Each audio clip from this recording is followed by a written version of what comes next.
So let's start with today's topic, that is torture. तो torture एक ऐसा topic है जो यूजीज और पीजीज अगेन दोनों के लिए बहुत ही इंपॉर्टेंट है। और इसमें अगर आप जाके अपने सिलेबस में देखेंगे तो आपको पता चलेगा कि सिर्फ इसका कॉन्सेप्ट समझने भर से काम नहीं चलेगा आपका। इट इज़ एक्सपेक्टेड कि आपके पास कल को सर्वाइवर आता है टॉर्चर का कोई, तो आप उसको भी प्रोफेशनली हैंडल कर सकें। ठीक है। सो कोई बात नहीं, धीरे धीरे इसको एक एक करके स्टेप बाय स्टेप समझते जाते हैं। पहले आपको एक शॉर्ट नोट आप लिख सको, स्लैक बनाते हैं। फिर आपको आगे का भी सिखाएंगे कि कैसे डील किया जाता है टॉर्चर के केसेस के साथ में। ठीक है। तो चलो let's start with the definition. So क्या होता है टॉर्चर? तो अगर आप WMA जो है हमारा वर्ल्ड मेडिकल एसोसिएशन, उनका डिक्लेरेशन देखोगे टोक्यो का, तो उसके हिसाब से टॉर्चर होता है जब कोई डेलिबरेटली सिस्टमेटिकली इन्फ्लिक्ट करता है फिजिकल और मेंटल सफरिंग। किस लिए करता है? टू यील्ड सम इन्फॉर्मेशन और कन्फेशन। तो ये कौन होगा? ये होगा एक अथॉरिटी में। मतलब जब कोई पर्सन जो अथॉरिटी में है वो अकेले या किसी और के साथ मिलके किसी पर्सन के ऊपर या किसी एक से ज़्यादा पर्सन्स के ऊपर डिलिबरेटली सिस्टमेटिकली इन्फ्लिक्ट करता है फिजिकल और मेंटल सफरिंग। किस लिए? कोई कन्फेशन कराने के लिए, कोई इन्फॉर्मेशन के लिए, या फिर कोई अदर पर्पस पनिशमेंट वगैरह करने के लिए। तो उसे कहते हैं टॉर्चर। ठीक है। if you go through the whole definition of United Nation of Convention Against Torture, तो इसको जो पढ़ने के इच्छुक हैं वो इसको एक बार पॉज करके ज़रूर पढ़ना कि पूरा क्या लिखा हुआ है। और इसमें से शॉर्ट एंड स्वीट आपके लिए मैंने निकाल दिया है। इसमें से अगर आप देखोगे तो उसका जो ये जो लाइंस हैं इनका जो मीनिंग है वो यहाँ निकलता है कि ये जो टॉर्चर है उसका मतलब होता है सीवियर मेंटल और फिजिकल सफरिंग को इन्फ्लिक्ट करना इंटेंशनली। ठीक है। Intentional infliction of severe mental और physical suffering inflicted or instigated by a public official directly or indirectly for a specific purpose like obtaining information, punishment और intimidate करने के लिए। ठीक है। तो ये हुआ कि टॉर्चर क्या होता है, टॉर्चर क्या नहीं होता है। ये बड़ा अच्छा है, किसी चीज़ को समझने के दो तरीके होते हैं कि एक वो क्या होता है और एक वो क्या नहीं होता है। ठीक है। तो जो नहीं होता है वो ये है कि जब यही चीज़ें कोई टेररिस्ट ग्रुप, रेबल गैंग वगैरह करता है तो वो टॉर्चर नहीं कहलाता है। हाँ, ऐसे ही होता है। देखो, जब कोई टेररिस्ट कर रहा है उस काम को तो वो तो टेररिस्ट एक्टिविटी हो गई ना। पर जो पब्लिक ऑफिशियल्स हैं उनसे तो उम्मीद की जाती है ना कि वो ऐसा नहीं करेंगे। तो जब वो इस तरह का काम करते हैं, यानी क्या करते हैं, इंटेंशनली इन्फ्लिक्ट करते हैं सीवियर मेंटल और फिजिकल सफरिंग को, तो वो कहलाता है टॉर्चर। तो मतलब जब ये वाली जो चीज़ें हैं ये सेम चीज़ें, यानी कि सपोज अब यहाँ पे से तो ऑब्वियसली बात है कोई टेररिस्ट होता है, पब्लिक ऑफिशियल तो रहा नहीं वो। लेकिन कोई, चलो कोई टेररिस्ट ऑर्गेनाइजेशन है जो उन्होंने अपने ऑफिशियल्स भी, कमांडर भी डिक्लेयर कर रखे हैं ना, कि अलकायदा का कमांडर है ना, और उसके ऑर्डर पे वो इन्फॉर्मेशन ऑब्टेन करने के लिए वो किसी पर्सन को ऐसे सीवियर मेंटल फिजिकल सफरिंग दे रहे हैं, तो क्या वो टॉर्चर है? नहीं, क्योंकि वो हमारे नेशनल और इंटरनेशनल लॉ के उसमें कवर में नहीं आते हैं, तो उन्हें हम इसमें कवर नहीं करेंगे। वो जो कर रहे हैं वो टेररिस्ट एक्टिविटी है। ठीक है। तो उसको कन्फ्यूज़ नहीं करना है यहाँ पे। दूसरा, अगर ये जो किया जा रहा है, यानी कि जो टॉर्चर में जो भी टॉर्चर के नाम पे जो भी हो रहा है वो एक्चुअली एक पनिशमेंट है और उसे उस एरिया के उसके जो नेशनल लॉज हैं वो अलाउ करते हैं, तो फिर वो टॉर्चर नहीं है। तो ये दो चीज़ें ध्यान रखना कि क्या है टॉर्चर और क्या उसमें से नहीं आता है। सो सपोज एक दो लोग रोड साइड बहस हो गई उनकी, एक व्यक्ति ने दूसरे को उठा के लाठी मार दी। हम्म, तो वो जो है उस घटना को हम क्या कहते हैं? असॉल्ट कहते हैं। ठीक, ये पढ़ा है हमने। अगर एक पुलिस ऑफिसर यही काम करता है, कब? जब आप उसकी कस्टडी में हो, तब वो टॉर्चर है। तो ये दोनों का डिफरेंस है कि एक पर्सन, जब एक आम आदमी जब दूसरे आम आदमी को मारता है तो वो असॉल्ट कहलाता है। ठीक है। लेकिन जब एक पुलिस ऑफिसर या कोई पब्लिक ऑफिशियल जो है वो अपनी ऑफिशियल कैपेसिटी में उसका मिसयूज़ करते हुए अपनी कस्टडी में जो लोग हैं उनके साथ में इस तरह का ये फिजिकल और मेंटल सफरिंग उन्हें देता है, तो वो टॉर्चर कहलाता है। ठीक है। तो इसका मतलब ये है कि अ, जो वायलेंस का जो एक्ट है वो इसलिए टॉर्चर नहीं है क्योंकि वो क्रूल है, बल्कि इसलिए है क्योंकि वो ऑफिशियल है, वो सिस्टमेटिक है और डिस्क्रिमिनेटरी है। ठीक है। चलो, तो ये जो है ये आपके लिए एक स्लाइड हो गई, फिर से इसको स्क्रीनशॉट लेकर रख सकते हो। इसमें सारा कुछ कवर हो गया आपका कि क्या टॉर्चर है क्या नहीं है ना। एक चीज़ रह गई, ये मोटिव। तो मोटिव क्या होता है वो इसमें अभी वैसे तो मैंने थोड़ा सा बोला ही था कि किस लिए कर रहा है। वो इंटरोगेट कर रहा है, कोई इन्फॉर्मेशन चाहिए, कन्फेशन कराना है ना, या फिर may be to terrorise some community, जैसे आर्मी के लोग ऐसा कर सकते हैं। कि किसी एरिया में घुस गए, फिर वहाँ पे वहाँ की जो लोकल कम्युनिटी है उसको टेरराइज करना है ना, या फिर कोई नेता है वहाँ का, लोकल नेता, उसकी पर्सनैलिटी ही डिस्ट्रॉय करनी है आपको। तो जो डिक्टेटरशिप वाले जो लोग होते हैं, वहाँ पे डिक्टेटर वाले जो एरिया हैं धरती पे, वहाँ पे इस तरह की घटनाएं देखी जाती हैं। ठीक है, चलो अब मेथड्स, टॉर्चर की मेथड्स क्या क्या हैं। तो 4 मेथड्स आपको याद रखनी है: फिजिकल, साइकोलॉजिकल, फार्माकोलॉजिकल और सेक्सुअल। तो आपका जब आप शॉर्ट नोट लिखोगे ना, तो मैंने जैसे कहा, एक तो ये वाली स्लाइड, इसमें जितना मटेरियल लिया आपने लिख दिया, ऐड कर दिया उसमें आपका ये मोटिव, और फिर ये टाइप्स लिख दिए। तो ये आपका शॉर्ट नोट कंप्लीट हो जाएगा यहाँ पे। इतना बहुत है एज सच शॉर्ट नोट के हिसाब से। सो ये जो टेक्निक्स हैं, फिजिकल टेक्निक्स ऐसे होंगे जैसे बीटिंग है, फलंगा है, या टॉर्चर है, सस्पेंशन है, ये सब हैं। इनको भी डिटेल में पढ़ाता हूँ। लेकिन एक चीज़ पहले क्लियर कर दूँ कि मैं जब यहाँ पे टॉर्चर टेक्निक्स पढ़ा रहा हूँ, फिजिकल, साइकोलॉजिकल, फार्मिको या सेक्सुअल जो भी हैं, तो हमारा जो क्या होता है, मैंने ऐसा देखा है कि कई बार टीचर भी और स्टूडेंट्स भी बह जाते हैं एकेडमिक जुगाली में, और इसी यही चर्चा का मुख्य मुद्दा बन जाता है कि अरे अच्छा बताओ वो वाला टॉर्चर कैसे होता है, कि फलंगा कैसे होता है, ईयर टॉर्चर कैसे होता है, वो उसमें उनको ज़्यादा इंटरेस्ट रह जाता है। हमारा पर्पस वो सीखना नहीं है, हमारा पर्पस ये है, हम ये टॉर्चर इसलिए पढ़ रहे हैं ताकि हमें ये पता चले कि जब कोई सर्वाइवर हमारे पास आएगा, या फिर अगर हमारे पास कल को कोई डेड बॉडी आती है किसी विक्टिम की जो टॉर्चर का विक्टिम है, तो उसकी इंजुरीज को देख के हम ये इंटरप्रेट कर सकें कि ये तो टॉर्चर से हुई हुई इंजुरीज लग रही हैं। ठीक है, तो इस चीज़ को दिमाग में रखना, है ना।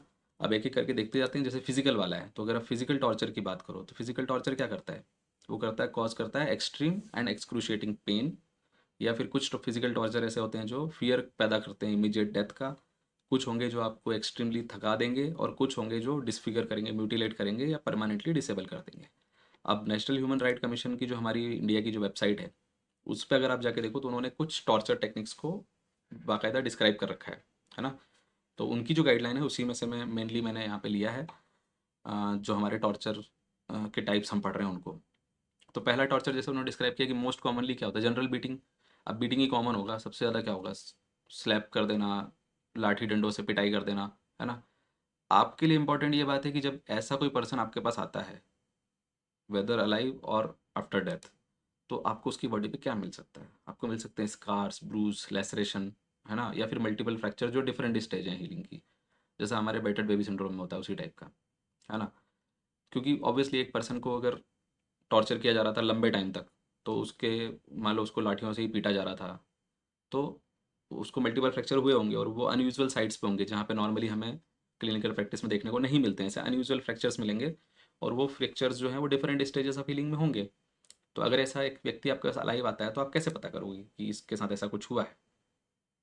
ऑब्वियसली बाय रेडियोलॉजी, आप एक्सरे कराओगे, उसका एक्सरे कराओगे, एक्सरे में आ जाएगा different different stages of healing के जो फ्रैक्चर्स हैं वो पता चल जाएंगे आपको वहाँ पे। और अगर यहीं पे आपके पास एक डेड पर्सन आता है, तो प्रॉपर डिसेक्शन टेक्निक, जो प्रॉपर ऑटोप्सी टेक्निक से अगर आप जाते हो, तो आप पता लगा सकते हो कि ये तो एक टॉर्चर का केस है।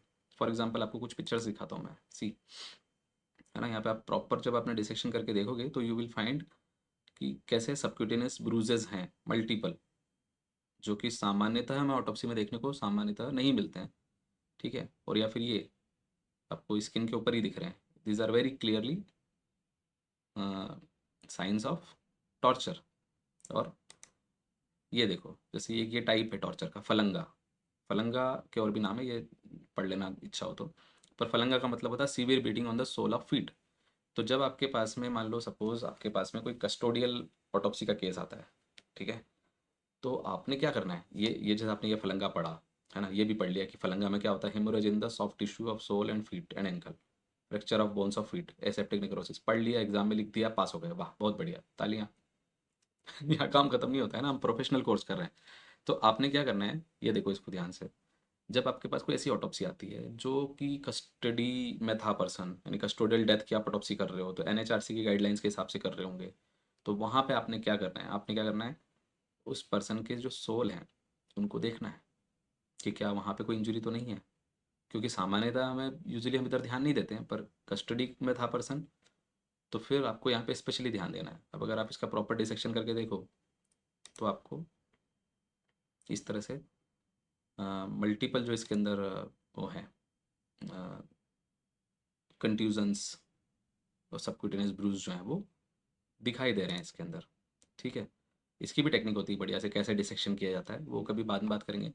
बट हाँ, तो ये फलंगा पढ़ने का फ़ायदा क्या है कि जब आपने फलंगा पढ़ा मतलब आपको पता है कि जो सोल है उसको पुलिस वाले बीट करते हैं, बीटिंग करते हैं, उसको लाठियों से पीटते हैं, तो वहाँ पे आपको सबक्यूटेनियस ब्रूजेस मिलेंगे। ठीक है। दूसरी टेक्निक, टेलीफोनो। टेलीफोनो में क्या करते हैं, दोनों हाथों से, दोनों हथेलियों से कान के ऊपर जोर से पीट देना। ठीक है, इससे क्या होगा, ईयर कैनाल में एकदम से प्रेशर बढ़ जाएगा, प्रेशर बढ़ेगा तो क्या होगा, टिम्पैनिक मेम्ब्रेन रप्चर हो जाएगी। अब ये पर्सन किसके पास आएगा, यूजुअली ये पर्सन आएगा ईएनटी सर्जन के पास में। तो आप एक ईएनटी पर्सन हो और आपके पास में ऐसा कोई पर्सन आया है जिसके एक्सटर्नल ईयर्स पे इंजुरी है, या जिसके टिम्पैनिक मेम्ब्रेन में स्कार हो रखा है ना, इसको मिडिल ईयर इन्फेक्शन हो रखे हैं बार बार, है ना, टेम्पोरल बोन में इधर इस तरह की कोई इंजुरी है, या हियरिंग लॉस करके आता है आपके पास में, तो हो सकता है वो आपको बता दे कि मेरे साथ टॉर्चर हुआ है, हो सकता है ना बताए आपको, तो भी आपको पकड़ में आ जाएगा कि ये तो टॉर्चर का केस है जिससे मैं डील कर रहा हूँ। ठीक है, वैसे ही और भी टेक्निक्स होती हैं, जैसे ये उंगलियों के बीच में पेंसिल या कोई ऐसी चीज़ फंसा के दोनों तरफ से दबा देना, है ना, ये रिप्रेजेंटेटिव इमेजेस हैं, है ना। वैसे ये एक चेपुआ करके एक टेक्निक है, इसमें क्या, ये वाला क्या था, इसको बोलते हैं फिंगर टॉर्चर। चेपुआ में क्या होते हैं, इसमें ये दो बांस की डंडियाँ ली और उनके बीच में फंसा दिया बॉडी ऑर्गन को, और या फिर जैसे क्या कि ये भी रिप्रेजेंटेटिव इमेज है ना, तो यहाँ पे क्या करेंगे, वो दो बांस से के बीच में इस तरह से जैसे पैर को फंसा के और उसके ऊपर खड़े हो जाएंगे, तो पर्सन पेन को जो है सफ़र करता रहेगा। ठीक है। अगली टेक्निक है सस्पेंशन। अब सस्पेंशन कैसे होता है, हो सकता है रिस्ट से अगर सस्पेंड किया हुआ है किसी को, तो आपको पोस्टमार्टम में क्या मिलेगा, या फिर अगर वो जिंदा आ जाता है आपके पास तो वहाँ पे क्या मिलेगा, तो आपको ब्रूज मिलेंगे, स्कार्स मिलेंगे अराउंड रिस्ट जॉइंट। ठीक है। अगर किसी को आर्म्स और नेक से लटकाया हुआ है तो भी अगेन आर्म और नेक से लटकाया है तो उस हिसाब से आपको मिल जाएगा। और अगर इसी कंडीशन में वो उसकी डेथ हो गई थी तो आपको पोस्टमार्टम लिविडिटी का जो पैटर्न है वो कैसा होगा, इधर भर जाएगा ना सारा ब्लड, तो पोस्टमार्टम लिविडिटी का पैटर्न डिफरेंट होगा इसमें नॉर्मल जो हमें मिलता है उससे। ठीक है। और भी हैं, जो हेयर टॉर्चर है, यानी क्या है कि विक्टिम को हेयर से पकड़ के पुल किया या बांध ही दिया उसी से, है ना। एक ये हॉगी हॉक टाई है, ये हॉक टाई टॉर्चर में क्या होता है, इसमें विक्टिम को एबनॉर्मल पोजीशन में बांध के और छोड़ देते हैं घंटों के लिए। ठीक है, वैसे ही उसको ऑब्वियसली एंकल से भी लटका सकते हैं, उल्टा लटका दिया, है ना, तो यहाँ पे इस कंडीशन में आपको ब्रूज स्कार यहाँ मिलेंगे। अगर इसी कंडीशन में डेथ हो गई तो पोस्टमार्टम स्टेनिंग का सारा ब्लड इस तरफ आ जाएगा, वैसी फाइंडिंग्स चेंज हो जाएंगी।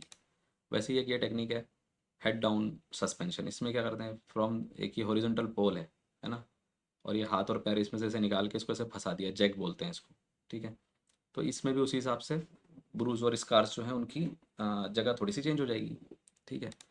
फिर प्रोलॉन्ग्ड स्टैंडिंग, किसी को खड़ा ही रखा है ना, तो खड़ा ही रखा है तो उस हिसाब से उसका अगेन एक्सट्रीम एग्जॉस्शन में होगा वो, और उस हिसाब से उसके एक्सट्रीमिटीज पे पेटेची और डिपेंडेंट एडिमा वगैरह ये सब आपको मिलेगा देखने को। अच्छा, कुछ पुरानी टेक्निक्स हैं जैसे ये सॉ हॉर्स। इसमें क्या होता है कि ये इस टाइप की टेबल होती है घोड़े के शेप में बनाई हुई, है ना। If you want you can go to that some, अगर आप इंटरनेट पे जस्ट इसको सर्च करते हो ना वर्ड को, saw horse torture, you will find एक टॉर्चर म्यूजियम करके एक वेबसाइट है, उस पर बहुत सारी अच्छी अच्छी इमेजेस दे रखी हैं। सो मैंने उनको यूज़ नहीं किया अपने प्रेजेंटेशन में क्योंकि हमारा पर्पस वो सब सीखना नहीं है, पर किसी को इंटरेस्ट हो तो जाके देख सकता है उसमें। ठीक है। ऑब्वियसली इस तरह से पर्सन अगर यहाँ पे इस कंडीशन में उसको रखा गया है और इधर से पैर भी उसके कई बार ऐसे नीचे से इस तरह से बांध दिए जाते हैं कि वो गिर भी नहीं सकता, इससे अपने आप को गिराने की कोशिश करे तो गिर भी नहीं सकता, तो पेरिनेल स्क्रोटल हिमेटोमा तो बनेगा ही सही। अ, अगर यहीं पे वो इसके अंदर कई बार कुछ धार धार लगा देते हैं हथियार तो उससे वो अंदर अंदर कटता भी रहेगा। ठीक है। इसी तरह से एक ये तरीका है टाइगर बेंच। इसमें क्या है, ये एक तरह का फोर्स्ड एक पोजीशन है ना जिसमें उसको पर्सन को कन्फाइन कर दिया है। ठीक है। तो ठीक है, ये थोड़ा सा बस जानने के लिए है ये चीज़ें। ठीक है। एक और होता है ऑपरेटिंग टेबल। ऑपरेटिंग टेबल में क्या होता है कि अपर पार्ट जो है बॉडी का वो अनसपोर्टेड लटका रहता है टेबल से नीचे, और फिर ऐसे में उसको पिटाई भी की जाती है तो आपको क्या मिलेगा, आपको हो सकता है एब्डोमिनल विसरा फटे हुए मिले, रप्चर्ड। ओके। ऑपरेटिंग टेबल, फिर अ, सिर के ऊपर किताब रख दी और फिर ऊपर से हथौड़ी से मारे जा रहे हैं उसको, तो आपको इंजुरीज भी नहीं मिलेंगी लेकिन अंदर अंदर पर्सन का ब्रेन डैमेज होता रहेगा, तो सेरिब्रल कॉर्टिकल एट्रोफी, है ना, स्कल बोन के फ्रैक्चर, ब्रूज, हेमेटोमा ये तो मिल ही सकते हैं अगर डायरेक्ट इंजरी हुई है तो, पर कॉर्टिकल एट्रोफी भी मिल सकती है अगर इस तरह से ब्लंट ट्रॉमा कंटिन्यूस दिया जाता रहा हो उसे, तो है ना। फिर डेंटल टॉर्चर हो सकता है, टीथ पुल कर देना, है ना, या फिर उसको ऐसा कुछ ऐसा कड़क चबाने में देना जिससे कि उसके दांत टूट जाएं। डिहाइड्रेशन कैसे हो सकता है? डिहाइड्रेशन हो सकता है जब या तो फोर्स्ड लेबर कराया जाए कई घंटों तक बिना पानी और खाना दिए, है ना, तो वहाँ पे डिहाइड्रेटेड पेशेंट मिल सकता है आपको, विट्रस ह्यूमरस का इलेक्ट्रोलाइट इम्बेलेंस मिल सकता है उसके अंदर। एनिमल बाइट कराया ही जा सकता है ना, किसी भी तरीके, चूहे छोड़ दिए उसके ऊपर, है ना, या फिर जैसे एक पर्सन है उसके ऊपर पेट के ऊपर एक बर्तन को बांध दिया और उसके अंदर चूहा छोड़ दिया, तो वो चूहा उसे खाता ही रहेगा ना, अंदर अंदर ही काटा। ठीक है, फिर एक अच्छा है कि ये याद रखने लायक जो एक चीज़ है कि वेट सबमराइन करके टॉर्चर है। वेट सबमराइन टॉर्चर में क्या करते हैं, उस पर्सन को फोर्सली इमर्स किया जाता है इस तरह से, है ना। उसमें उसके साथ में क्या होगा कि ये जो पानी होता है ये यूजुअली कंटामिनेटेड होता है, तो आप अगर पोस्टमार्टम कर रहे हो तो आपको क्या मिलेगा, फेरिंग्स में, ट्रेकिया में फिकल मैटर और अदर डेब्रिज, वोमिटिंग वगैरह ये सब मिल सकता है, ठीक है, और इंट्राथोरेसिक पैटेज मिल सकता है। इसी का एक उल्टा होता है ड्राई सबमराइन, इसमें क्या करते हैं, प्लास्टिक बैग बांध दिया तो सफोकेट कर दिया उसको कुल मिला के, है ना। इसमें भी इंट्राथोरेसिक पैटेकिस मिलेंगे आपको, ठीक है। ये तो किया ही जा सकता है सफोकेशन तो, मुंह को डायरेक्ट वो करके। एक टॉर्चर और हो गया आपका हीट टॉर्चर, सिगरेट बर्न्स, है ना, कोई heated solid body hot iron उसको चिपका देना बॉडी के ऊपर, है ना। सो इसमें आपको जैसे यहाँ पे इसमें प्रेस चिपका रखी है इसके बॉडी के ऊपर, जो ये बर्न है ये ड्यू टू, इसमें एक पैटर्न है, तो आपको पता नहीं, मैं मुझे पता नहीं दिख रहा है कि नहीं, ये बिल्कुल जो आयरन होती है कपड़े इस्त्री करने की जो इस्त्री होती है वो वाला पैटर्न है इसके ऊपर, ठीक है। और क्या हो सकता है, कोल्ड टॉर्चर हो सकता है, जो विक्टिम है उसको बर्फ़ की सिल्लियों के ऊपर खड़ा रखा हुआ है या इरिटेंट कोई लगा दिया, चिली पाउडर लगा दिया उसके ऊपर, है ना, ये सब चीज़ें हैं। फिर एक होता है केटल प्रोड। केटल प्रोड क्या होता है, इसमें बेसिकली इलेक्ट्रिसिटी का यूज़ किया जाता है, तो बॉडी के ऊपर कोई सेंसिटिव पार्ट्स पे इलेक्ट्रिसिटी लगा के, है ना। अब आपको क्या मिलेगा पोस्टमार्टम में या वैसे, तो आपको मिल सकते हैं जैसे इलेक्ट्रिक बर्न तो मिल ही सकते हैं, है ना। उसके अलावा रेड स्पॉट वेसिकल्स अगर इमीडिएट हुआ है तो, अगर एक आध हफ्ता हो चुका है तो स्कार्स मिल सकते हैं, अगर महीने हो चुके हैं तो टेलेंजेक्टेशिया जैसा मिलता जुलता कुछ अपीयरेंस वहाँ पे मिल सकता है, ठीक है। फिर कोई हीटेड मेटल स्क्रू है वो उसको एनएस में इंसर्ट कर दिया तो पेरियनल बर्न आपको मिल सकते हैं वैसे में, ठीक है। एक होता है शेम एक्सक्यूशन, इसमें क्या करते हैं कि पर्सन को आंखों पे पट्टी बांध करके और दीवार के साथ खड़ा कर दिया और पीछे से गाड़ी चालू कर दी और गाड़ी का ऐसे एक्सेलेरेटर दबाया तो उसको ऐसा लगेगा कि मेरी तरफ आ रही है गाड़ी, है ना, और अभी बस मुझे मरने ही वाला हूँ मैं, तो ऐसा फियर क्रिएट करना इमीडिएट डेथ का वो है ना।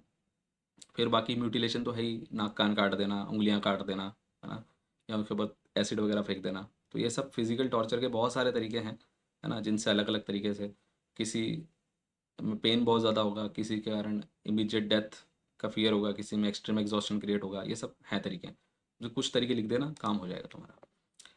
फिर आते हैं अगर साइकोलॉजिकल टॉर्चर पे, तो साइकोलॉजिकल टॉर्चर कैसा होता है, जैसे डिप्राइवेशन टेक्निक, इसमें क्या है, डिप्राइवेशन में विक्टिम को ब्लाइंड फोल्ड करके अंधेरे कमरे में पटक दिया। जैसा अभी अगर आप स्वतंत्र वीर वीर सावरकर की मूवी देखो तो उसमें आपको बहुत सारे इस तरह के टॉर्चर मिलेंगे उसमें, कि एक कन्फाइंड स्पेस में उनको बंद कर दिया है, एक छोटे से जेल जो है बहुत छोटा सा है वो सेल जिसमें उसको उनको बंद किया हुआ है, तो वो क्या है, वो साइकोलॉजिकल पर्सनैलिटी डिस्ट्रॉय करने के तरीके हैं ये, है ना। परसेप्चुअल डिप्राइवेशन कैसा हो गया, विक्टिम को ब्लाइंड फोल्ड कर दिया और एक जगह से दूसरी जगह, दूसरी जगह से तीसरी जगह उसको शिफ्ट कर रहे हैं।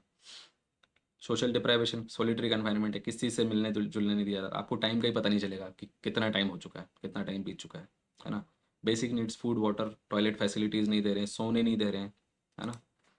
ओके, कुछ ऐसा करवाना विक्टिम से जिससे कि उसको बहुत मेंटल पेन हो, ठीक है। फिर उसको थ्रेट करना, उसके जो प्रियजन हैं उनको मारने की धमकी देना, है ना, वो करना, और उसको कुछ ऐसी खबर देना जिससे कि अ, उसे ऐसा लगे कि ज़िंदगी में बहुत बड़ी कुछ ट्रेजेडी हो गई है, उसे ऐसी कोई किसी भी तरह की खबर दी जा सकती है, आप तुम्हारी मम्मी की डेथ हो गई, फादर की डेथ हो गई, है ना, और तुम उनको मिलने भी नहीं जा सकते, तुम्हारे फादर की डेथ हो गई है और तुम हमारी कैद में हो, हम तुम्हें छोड़ेंगे भी नहीं कि तुम जाके अपने बाप की डेड बॉडी देख लो last time. Now this kind of things में create a very strong emotional torture, है ना। फिर ठीक है, फिर एक हो गया आपके पास में सेक्सुअल टॉर्चर। अब सेक्सुअल टॉर्चर को देखो, एक चीज़ है, इसके ऊपर अलग से शॉर्ट नोट भी आ सकता है सेक्सुअल टॉर्चर पे। इसमें एक चीज़ है कि आपके पास ये पेशेंट्स आ सकते हैं, अपने आप आगे रह के भी आ सकते हैं। जैसे देखो, अगर मैं इसको उल्टा करूँ, आपके पास एक एसटीडी वाला पेशेंट आता है, तो एसटीडी सेक्सुअली ट्रांसमिटेड डिसीज़ है। ज़रूरी नहीं है कि उसको जो सेक्सुअली ट्रांसमिटेड डिसीज़ है वो इसलिए हुई है क्योंकि वो मल्टीपल लोगों के साथ इन्वॉल्व है। वो इसलिए भी हो सकता है क्योंकि भाई बैक्टीरिया वायरस थोड़ी फ़र्क करते हैं इस चीज़ में। वो इसलिए भी हो सकता है क्योंकि उसे सेक्सुअली अब्यूज़ किया गया है मल्टीपल लोगों के द्वारा, है ना। इवन प्रेगनेंसी के साथ कोई लेडी आ सकती है कि वो प्रेग्नेंट है क्योंकि उसके साथ सेक्सुअल टॉर्चर हुआ है। ओके।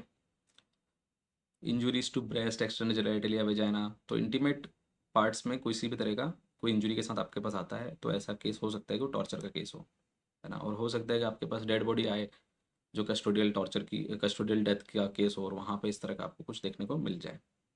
ठीक है। अब जैसे सेक्सुअल टॉर्चर है, देखो सेक्सुअल टॉर्चर किन सर्कमस्टेंसेस में देखा गया है, तो कोई एथनिक कम्युनिटी है, माइनॉरिटी, उसको कंट्रोल करने के लिए, है ना। और वॉर के टाइम पे, है ना। इवन जो मेल्स हैं उनके साथ भी रेप होना इज़ नॉट कि मेल है तो उसके साथ रेप नहीं होगा, वो भी अनकॉमन नहीं है, ऐसे केसेस आते हैं। ठीक है। अब कॉज क्या होते हैं सेक्सुअल टॉर्चर के, एक रैंडम हो सकता है कि आप किसी जगह का सोशल और लीगल सिस्टम ही खत्म हो गया है, तो जब कोई लीगल सिस्टम है ही नहीं, जैसे दंगे वगैरह के टाइम पे हो जाता है, तो फिर तो कुछ भी हो सकता है उस टाइम पे। आ, कोई ऑर्गेनाइज्ड, यूजुअली वॉर के टाइम पे मिलिट्रीज ऐसा करती हैं। इवन जैसे हमारे इसमें हम पढ़ते हैं, जौहर के बारे में पढ़ते हैं कि वो राजस्थान में राजपूत हार गए तो छतरानियों ने जौहर कर लिया। तो जौहर क्यों कर लिया भाई? क्योंकि जो अ, आतताई थे वो जब उनको जीत लेंगे तो उसके बाद वो क्या करेंगे? तो सेक्सुअल स्लेव ही तो बना के रखेंगे। तो उससे तो बेटर है ना कि आप मर ही जाओ। तो ठीक है, इस तरह की चीज़ें हैं, है ना। अब एक ये चीज़ है जैसे कि एब्सेंस ऑफ फियर। अब कोई ऑफिसर ऑफिसर है किसी एरिया में, उन्हें डर ही नहीं है किसी बात का। तो जैसे हम कई बार सुनते हैं कि आर्मी रेप कर रही है। I am not talking about Indian army, okay. So but हाँ ठीक है। तो जैसे वियतनाम में या कहाँ पे भी, आई डोंट नो, मैं I don't want to go into that kind of controversial any statement, but हाँ, अ, कोई एब्सेंस ऑफ फियर है अगर ऑफिशियल्स में, तो फिर तो अपनी पावर का कितना भी मिसयूज़ कर ही सकते हैं ना। एक चीज़ और है, इसका कारण बनती है कि जो सर्वाइवर हैं वो भी फिर रिपोर्ट नहीं करते, क्योंकि कुछ तो शर्म के कारण और कुछ तो उनकी एक ही है कि भाई कौन विश्वास करेगा कि आपके साथ ऐसा हुआ है ना। ठीक है। तो जैसा कि United Nation Commission of Expert ने एक बार कहा था कि rape and sexual assault seems to be part of an overall pattern which strongly suggest that systematic rape did exist. ठीक है। ओके। हम्म। और जैसा कि मैंने आपको पहले भी कहा था कि विक्टिम यूजुअली आपके पास आते हैं कई बार, मतलब उन्हें, क्योंकि डॉक्टर के पास आने में सबसे अच्छा ये होता है कि डॉक्टर जज नहीं करेगा, है ना। डॉक्टर के पास ट्रीटमेंट मिल जाएगा, जो प्रॉब्लम हो रही है एटलीस्ट अब तो उसका ट्रीटमेंट मिल जाएगा, जो प्रॉब्लम हो गई है सेक्सुअल टॉर्चर के कारण, है ना। जो इंजरीज हुई हैं या जो साइकोलॉजिकल ट्रॉमा हुआ है उसका कुछ तो इलाज डॉक्टर के पास मिलेगा। तो वी आर समवन जिस पे कि जो कई बार इन चीज़ों के लिए वो बन जाते हैं, जिसको बोलते हैं ना, we are the first one जिसको कि पता चला कि ऐसा कुछ हुआ भी है ना। मतलब किसी के अंदर रेप हुआ है तो ज़रूरी नहीं ना कि वो रेप होने के बाद में पुलिस के पास जाए या जज के पास जाए या किसी कोर्ट में जाके केस लगाए। वो तो पहले आपके पास आएगा, आप पुलिस को इन्फॉर्म करोगे कि ऐसा केस आया है। हो सकता है कि पेशेंट आपको मना करे कि नहीं किसी को मत बताओ, तो आपको पेशेंट को बिठा के उसको काउंसिल करना है कि ट्रीटमेंट तो दे ही रहे हैं, पर अगर आप इसको इन्फॉर्म करते हो आगे तो अच्छा रहेगा आपके लिए। अगर आप एग्जामिनेशन करा लेते हो तो एविडेंस कलेक्ट हो जाएंगे, है ना। तो आपके लिए केस स्ट्रांग हो जाएगा आपका। वो सब समझाना होता है पेशेंट को। और फिर भी, और ये भी बताना होता है कि इवन इफ आप मुझे मना कर रहे हो कि आपको नहीं कुछ एग्जामिनेशन करवाना है, पर आई एम ड्यूटी बाउंड कि क्यों मुझे पता चल गया है कि आपके साथ टॉर्चर हुआ है, तो I am duty bound to inform this case as a medico legal case. ठीक है। एंड फर्दर लाइक जैसे आप इन्वॉल्व होते हो उस केस में, तो आपको फिर एक आपकी जो मल्टी डिसिप्लिनरी टीम है आपके हॉस्पिटल की, वो होनी चाहिए। अगर नहीं है तो बनाइए अपने अपने हॉस्पिटल्स में, जहाँ पे कि आपको पूरी टीम को एक साथ एक्टिवेट हो जाना है। अगर गायनेकोलॉजिस्ट को पता चल रहा है तो आप अकेले ही सारा कुछ ट्रीट तो नहीं कर लोगे, है ना।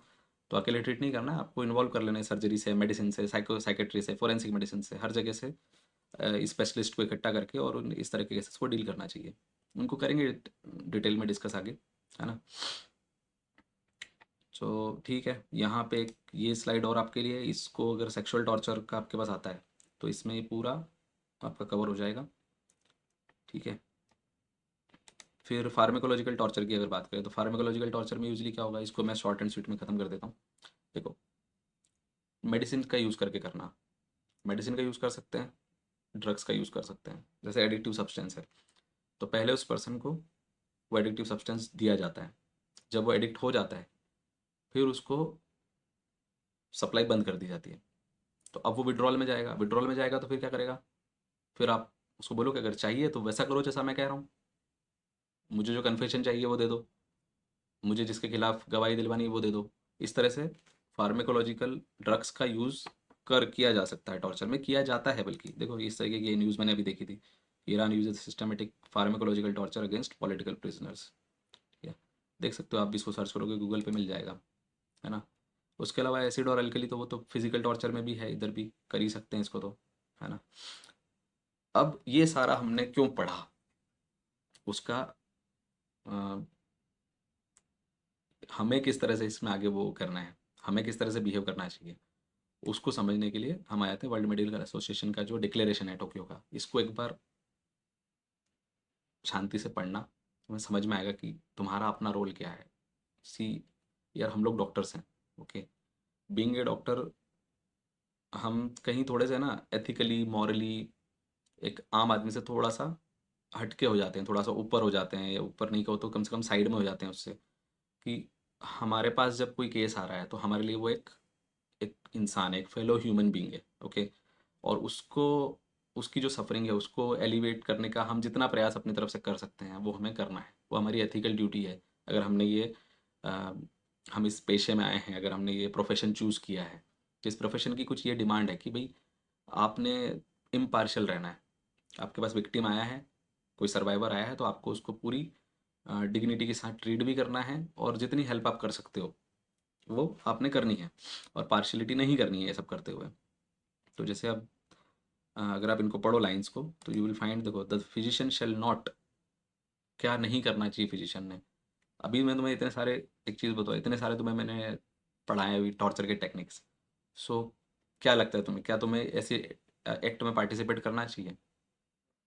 Being a doctor you are an expert of human body, आप टॉर्चर को एक्सटेंड करने में हेल्प कर सकते हो, आप उस पर्सन को ज़िंदा रखने में हेल्प कर सकते हो ताकि टॉर्चर कंटिन्यू किया जा सके, है ना। आप इवन सजेस्ट कर सकते हो कि कैसे टॉर्चर किया जाए।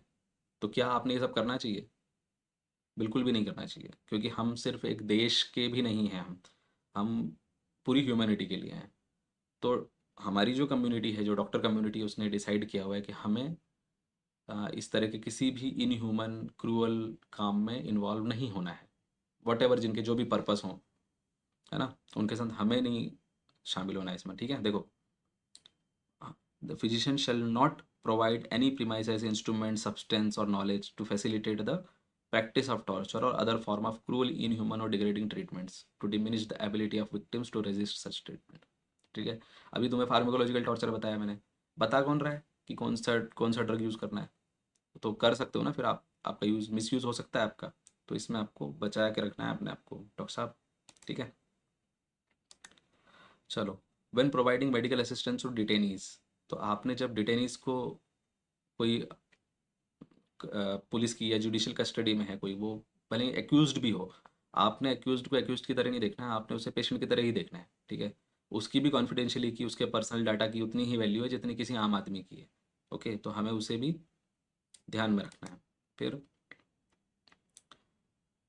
अ, अगर आपको कुछ ऐसा देखने में आता है कि कोई किसी डिटेनी के साथ टॉर्चर हो रहा है ना, तो अगर जिनेवा कन्वेंशन जो है वो आपके सामने टूट रहे हैं, डिक्लेरेशन टोक्यो आपके सामने टूट रहा है, तो आपको उसको भी, जो प्रॉपर अथॉरिटी है उनको इन्फॉर्म करना चाहिए।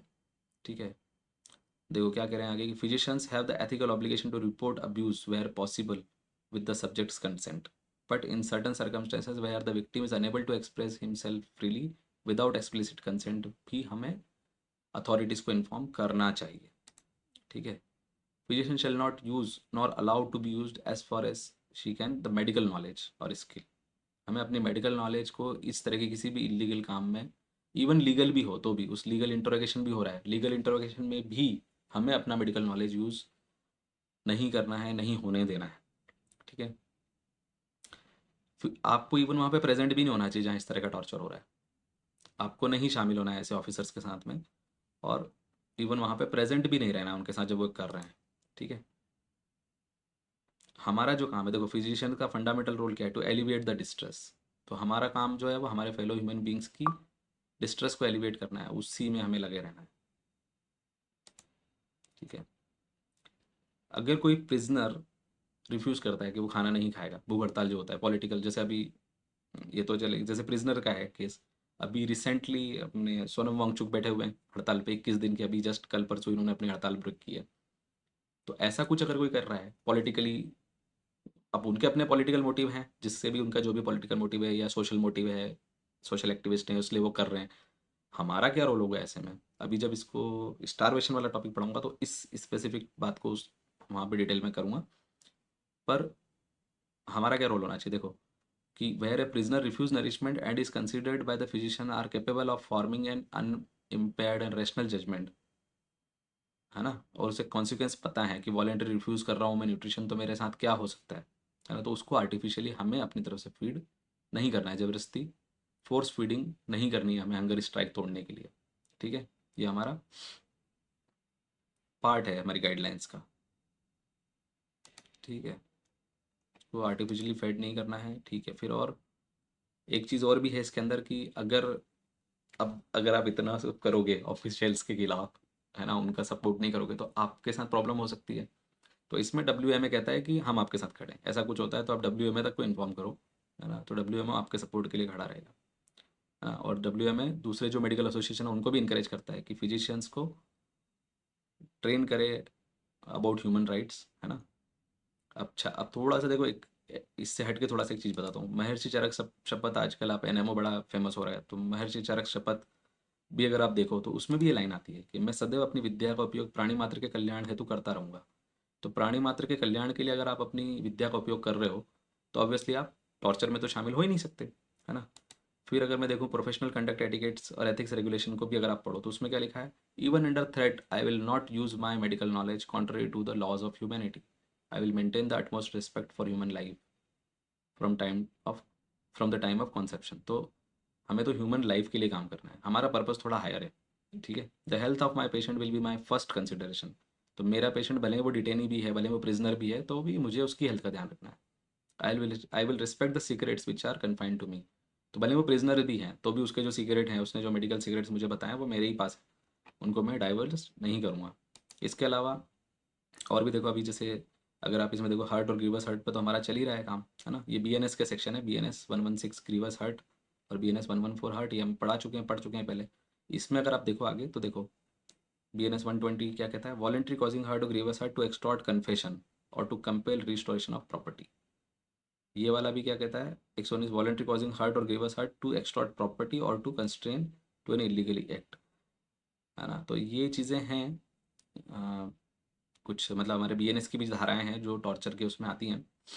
सो ये तो हुआ एक टॉर्चर का बेसिक इंट्रोडक्शन, कि टॉर्चर का भी हमने देखा कि टॉर्चर की डेफिनेशन क्या है, टॉर्चर के टाइप्स कौन से हैं और उसका एथिकल एस्पेक्ट क्या है। तो इतना मैंने अभी इसमें कवर किया है। अभी आगे जो है वो ये है कि टॉर्चर का जब पेशेंट आपके पास आता है तो उसके ऊपर टॉर्चर के, फिजिकल टॉर्चर के, साइकोलॉजिकल टॉर्चर के, उसके ऊपर क्या इफेक्ट हो रखे होते हैं। ठीक है, एक वो पढ़ेंगे और आपको उसको कैसे हैंडल करना है उसके लिए बहुत डिटेल में है।